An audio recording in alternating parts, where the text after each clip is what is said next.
Birleşken Devletler Teşkilatı Kişilik Hukuk Ali Komissarının bayanatçısı Robert Colville, yaqinqi mezgillarda dunyoning diqqatini tortib kelayotgan Uyg'urlarning kimligi va madaniyatiga qilingan kishilik huquq tafsandichiliklari haqida to'xtalganda, Sharqi Turkistonga har qanday bir shaklda kira olmaydiganligini bayon qildi.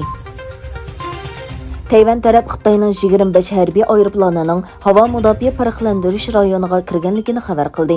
Tayvan davlat mudofaa ministrligining bayonotida Xitoy havo armiyasining oldi bilan 25, ondan 13 kurashchi va bombardimonchi aeroplan bilan havo mudofaa farqlantirish rayoniga xiloflik qilganligi o'tirib qo'yilgan. Bayonotda Tayvanning aeroplan avatib, Xitoy aeroplanlarini nazorat qiladiganligi va boshqarilgan bomba sistemasini harakatlantirganligi bayon qilingan.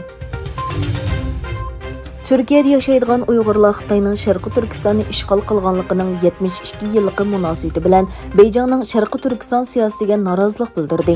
Xalqaro Sharqi Turkiston ommaviy tashkilotlarining chaqirig'iga binoan yuzlagan namoyishchi Xitoyning Istanbuldagi bosh konsulxonasining yeniga yig'ilib namoyish va axborot e'lon qilish yig'ini o'tkazdi. Rossiya xon jamiyatining eng oxirgi xonadonligi bo'lgan Romanov jamiyatining a'zosi George Romanov 100 yildan ko'proq vaqtdan keyin Rossiyada o'tkazilgan tunji xon jamiyati to'yida uylandi. Rossiya imperiyasining eng oxirgi podshohi 2 Nikolas 1918-yili bolsheviklar tomonidan ayoli va 5 bolasi bilan o'ldirilgan. Xitoy taratqullarining 1-oktyabr xabar qilishicha, atalmish Şinjan Uyg'ur avtonom rayonining raisi Shuhrat Zokir istifa bergan, Erkin Tunyaz muvaqqat raislikka tayinlangan.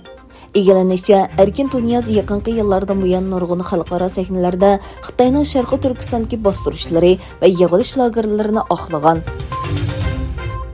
Xalqaro pul fondi tashkiloti shifrliq ekologiyalik sistemaning tez suratda ishining pul muomala muqimligi masalasi shundoqla yangi fursatlarni borliqqa keltirganligini bayon qilib, tadbir belgilaguvchilarning shifrliq mulkka yer shari o'lchimini qo'llanishi kerakligini o'tirib qo'ydi.